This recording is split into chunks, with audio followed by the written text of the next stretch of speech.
Welcome to Artificiality, the podcast by Helen and Dave from Sonder Studio. Humans are being digitized, and we're on a mission to make that better. Better decisions, better problems, better design. We make this happen with our book, Make Better Decisions, How to Improve Your Decision-Making in the Digital Age, our speaking and workshops, and our digital design work. Artificiality is one of our favorite things to do. For 3 weeks out of each month, you'll hear from us. We'll take a decision or problem in the public sphere and pick it apart. We'll talk about a decision nudge that we're using, and then we'll wrap up with something that's caught our attention and made us think. Once a month, we'll interview a great mind, someone who works at the frontier of human or machine intelligence. Well, there seems to be no bigger news story in the world of, at least in the world that we live in, than what's going on at Twitter. That says a lot because there's quite a few big stories. There are quite a few. Like crypto. Yes, crypto, the dissolution of FTX. Maybe we'll come back to that in another episode. But what's your take on what's going on at Twitter? Well, I think it's fascinating to think about it as a sort of a probability problem. Mm. And all of the firings, right? And thinking about how the decisions that Elon's made to fire so many people, and thinking about that almost as a probability distribution. And what kind of era does he want to have? Does he want to, emotions and cruelty aside, I'm just going to set that aside, which is a big thing to set aside. But does he want to overfire or underfire? And thinking through the implications and sort of the logic of each of those has had me sort of twisted up for a few days, honestly. Yeah, I've been struck by the lack of awareness of that these are people. There's the obvious cruelty impact, and the way he's dismissed people en masse, the way he's announced it in random tweets, the way that he just recently asked everyone who wanted to stay to essentially sign some sort of hardcore working agreement. But in the reality of running a company, he's taking a group of people that work in a system that have personal connections, that have human connections, that the kinds of connections that are required to actually be productive. And he's treating them like bits and parts in a car factory, or like working capital, something that you can just discard half of and continue going with half of, completely missing the fact that people, especially in a knowledge worker organization like Twitter, require the other people that are around them. And so mass layoff like this is massively disruptive, well beyond what it feels like he's actually thinking about. Well, maybe the way he's looking at it is back to that, what era are you prepared to live with? And the era he's prepared to live with is rebuilding. Mm. And in his mind, that might not be an era. That might be exactly what he wants. It's just a fast way to get there. Yeah, and I can't help but think that what he's actually just solving for is restarting with a group of people that are completely loyal. Right? His other companies, he started from scratch, and we know through personal history that when he hires people, he's checking them for actual loyalty. And so he can grow Tesla, he can grow SpaceX with people who sign on to be loyal to Elon. And now what he has to do is basically go in and blow the whole place up and figure out who's actually going to be loyal. And then he's, as you say, he's willing to then take on the rebuilding from that. Because at least he's been so disruptive and so mean and cruel, actually, that the only people left are people who are just completely obsessed with working for Elon. Well, we don't know all of that for sure, because we also know that people stay for all sorts of reasons. True. Maybe that's what I'm thinking he's hoping for, is at least he's gotten himself down to this nugget of people who are going to, work, hardcore was his phrase, which I think is so amusing. But he's only going to have the hardcore people who would do anything he wants and will never say anything critical, which, by the way, is a remarkable change of culture for Twitter, right? Twitter's a place that used to celebrate the sort of being critical up the chain, and so much to a fault at times. It's been said that the company could be paralyzed because people were complaining so much. But now he's gone in, and basically anybody who says anything about him negatively, whether it's publicly on Twitter or privately in Slack, just suddenly gets booted. Well, yeah, it's pretty clear from the outside. Like, I'd put it, if I'm going to assign a probability to my knowledge on this, I think it's probably like 95% sure about this, that the cultural difference between an Elon company and the old Twitter is just, they're just diametrically, they're just totally different. Yes. They're so different that you're faced with this choice of, okay, so do you do a culture change that's slow and methodical and brings people along with you, or do you just turn the whole thing upside down? And for a ton of reasons, it makes sense that he turns the whole thing upside down. Doesn't have the financial runway to take the slow path. No. So I'm going to ask you for prediction here and gauge your confidence when you give me your answer. I know, but so we've grown over the last some number of years to rely on Twitter as a global public square. For better or for worse, it is where people communicate news. It's where you can go see what's actually happening in real time. Do you think that the importance of the global public square will mean that Twitter continues to operate that way under Elon? Or do you think that it either moves someplace else or just we kind of lose the global public square? What do you think happens here? I think we adapt to Elon. How confident are you in that prediction? About 80%. And my explanation for that, which I'm going to have to generate as I talk, my explanation for that is that, one, we've always adapted to Elon. Two, displacing social networks is profoundly difficult, as people know. And three, you never underestimate Elon to get himself out of a jam. And even though he has a real blind spot, which we might come back to in future podcasts, he has, I believe, my opinion is he has a real blind spot with complex systems, living complex systems. The things he's always overestimated are things where there's human agency and error rates that he doesn't understand involved.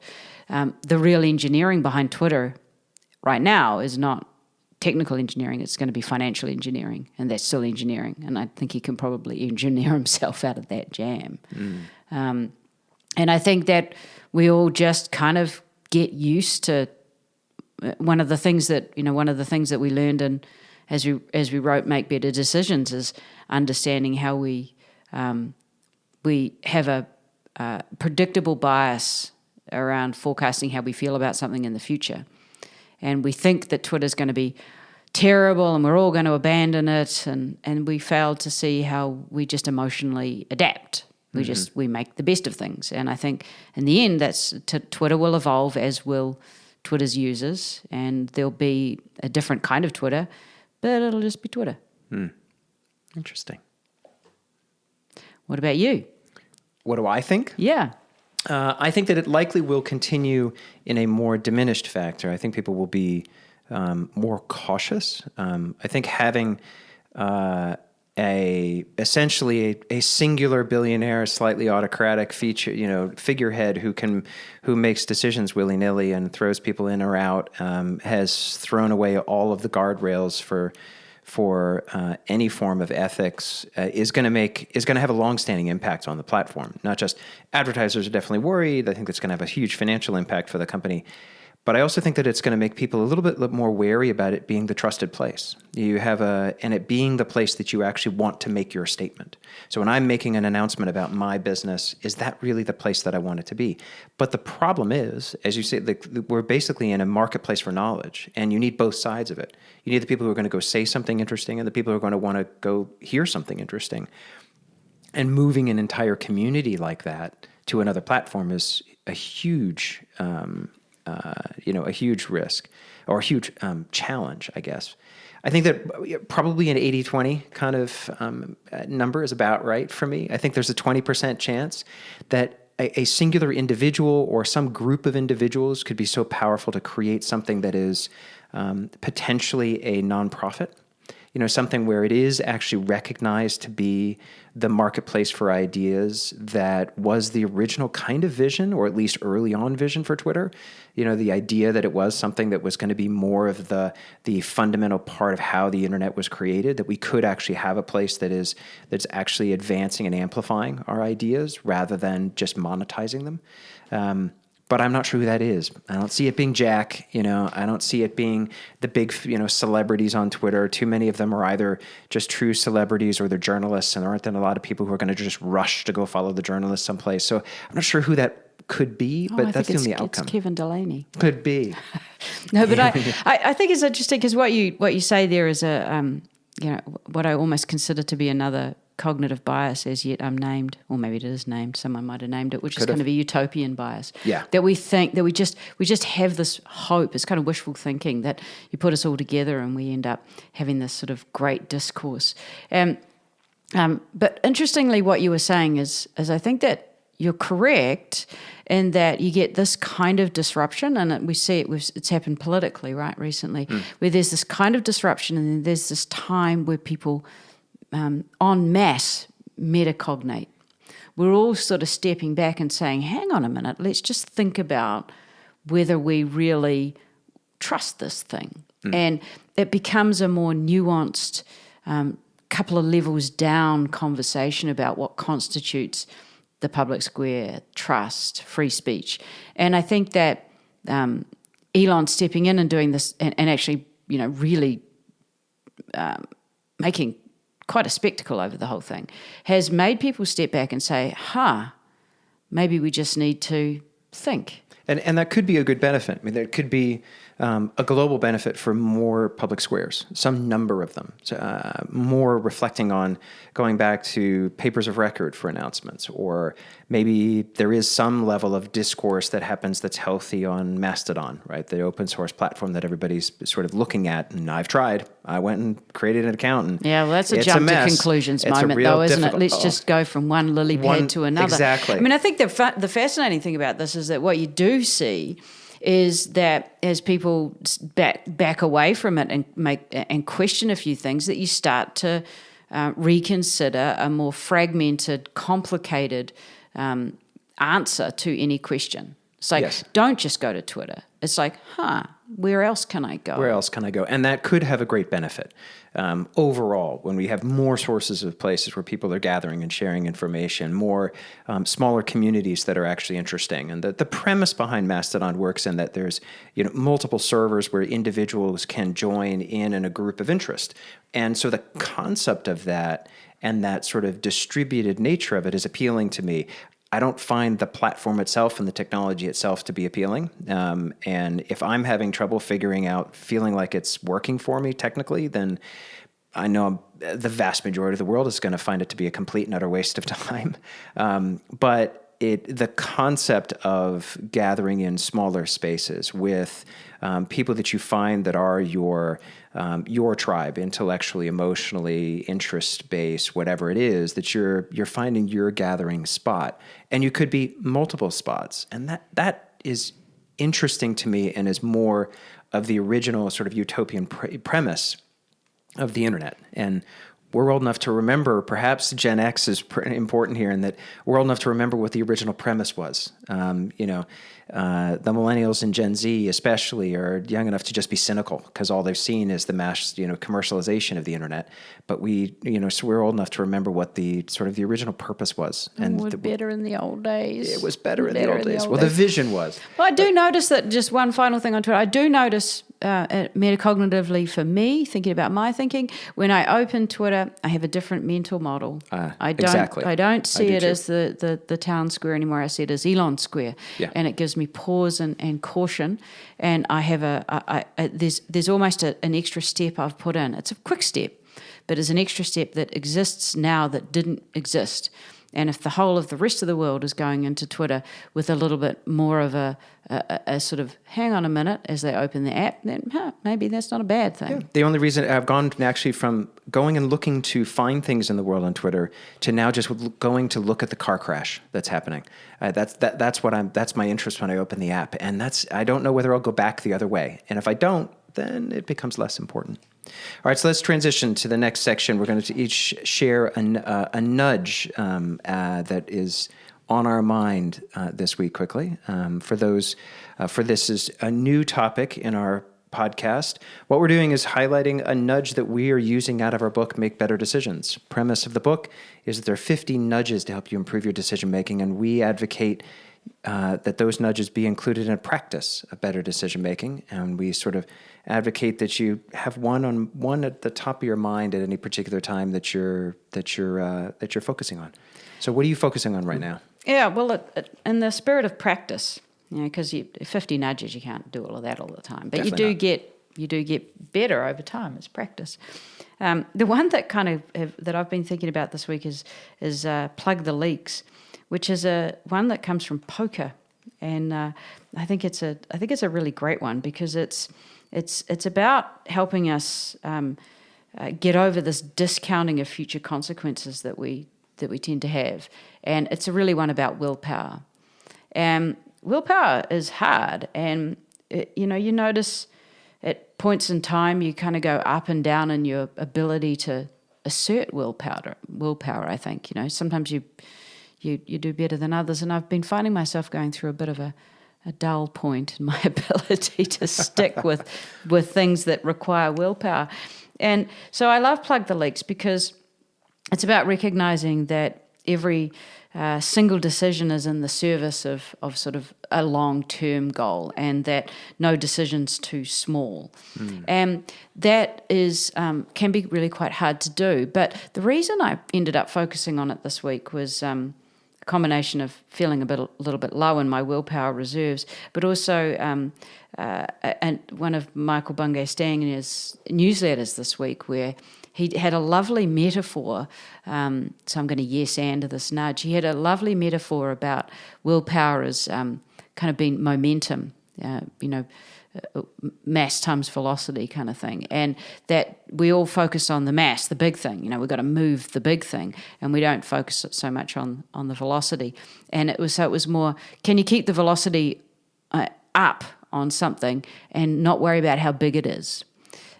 So it's more about that sort of idea of both plugging the leaks in terms of small decisions, but also about looking at small things and just keeping the trajectory going. So I've found that to be useful in my slightly low willpower week. So instead of trying to write for an hour, I'm like, let's give it 15 minutes and see what I can get done. And I'll stop at the end of 15 minutes because that'll make me, want to do the next thing. Excellent. Well, the nudge that's on my mind this week is break up problems early. And this is because I had a great conversation with a potential new client who's got a challenge in there, quite a large tech company. They've got a big challenge in their area around decision making. And the challenge is based on the fact that people are paralyzed by having to follow a decision framework. And the story that I was told is that people get stuck trying to figure out who's going to be responsible for what part of the decision framework. And it struck me that they're getting stuck on the wrong thing. They're getting stuck on what the roles are for people in the decision making before they even know what the problem is. And so we talked about how to break up the problems earlier, essentially. Is it a simple problem? Is it a complicated problem? Is it a complex problem? What kind of problem are you actually solving is the way to start off, because otherwise you're trying to put people in boxes when they may not need to be in that box based on the kind of problem that you're actually you're trying to solve.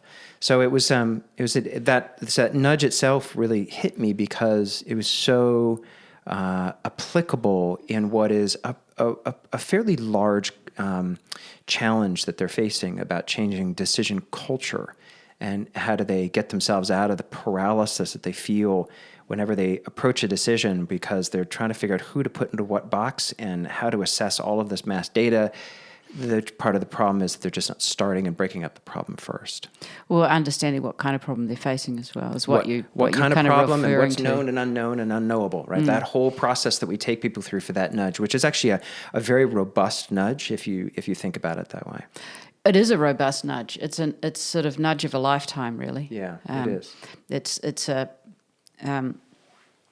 hard one to master in some ways because the way to master it is to get really good at working with a team to do it. It's one thing to be able to have total control over breaking up the problem yourself, but when you have a very large, undefined problem that you need to work with a number of different people to actually just figure out the boundaries of, it takes quite a lot of skill and experience to have a team of people motivated and functional to do that but it pays dividends, no question.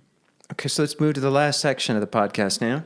One more thing. What's one thing that you'd like to share? Well, I have just finished reading Clara and the Sun, which is the bestseller by the Nobel Prize in Literature, Kazuo Ishiguro. And it's about an artificial friend. And it's a fabulous book. And one of the things that I think is so clever about it as a work of fiction is that it doesn't beat you over the head about what an artificial consciousness might be. It requires quite a lot of discovery to figure out exactly how Clara is operating in the world and what the nature of her conscious perception actually is. And I'd highly recommend it. And almost the more you know about AI, the better it is, because you see so many different angles into the way that an artificial mind might process the world that could lead to enormous flaws in relying on artificial friends. And it's a great read. I'm not going to plop us it any more than that. Excellent, because I haven't read it yet. Yeah. Although I bought it and Helen stole it to read it first. Well, that's kind of my MO. That's kind of the MO. I'm intrigued to have that as a book to have read, especially as we're catching up on Westworld, ironically a show that we are sort of late to. Well, because we're late to HBO Max. True. We've tapped out Netflix. There's nothing else to watch and on we have Netflix. we have an interview coming up with Octavia Cade, who's written a new introduction to the 150th anniversary publication of Erewhon, which for anyone is quite an old book, obviously 150 years old, book that's set in New Zealand, where there is part of the book is called The Book of Machines, which was one of the very earliest books, fictional books, talking about what machines might become. So we got a bit of a theme going on here in terms of fictional applications of AI, and we'll have to see how we come out with the comparisons. Erewhon is a station in high country station in New Zealand. I must check whether any billionaire from the US has bought it alongside their citizenship recently. Excellent. So my one thing is I recently finished the book Build by Tony Fadell, an unorthodox guide to making things worth making. And I loved it. I mean, Tony's an old friend from Apple, so I've got a bias towards hearing him tell stories that I knew and understood.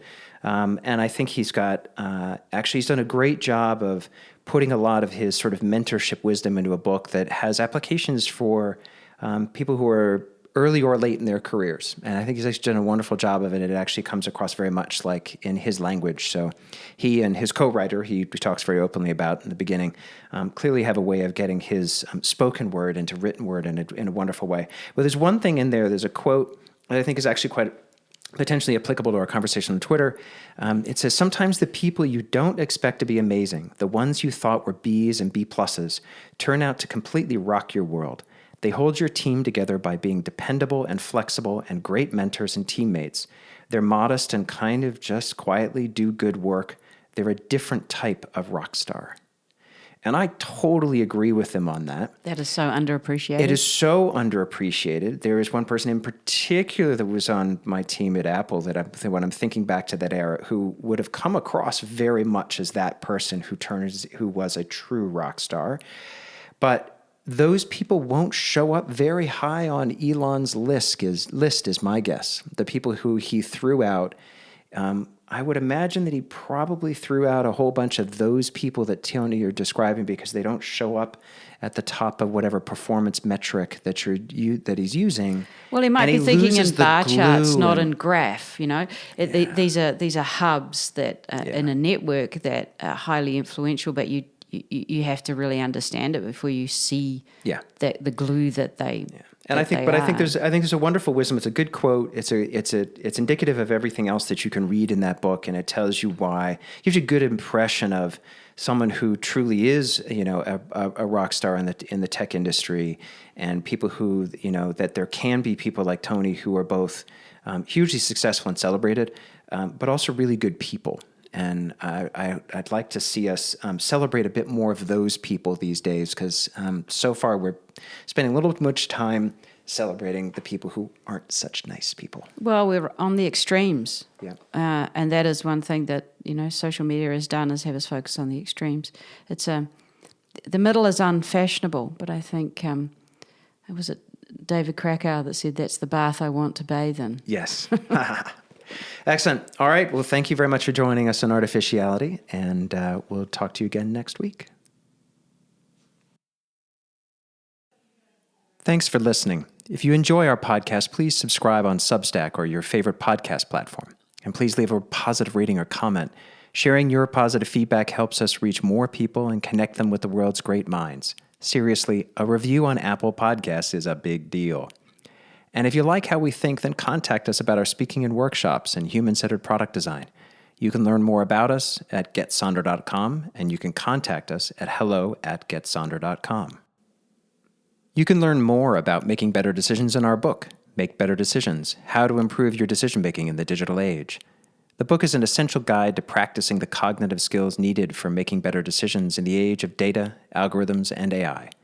Please check it out at mbd.zone, on Amazon, bookshop.org, or place an order through your favorite local bookstore.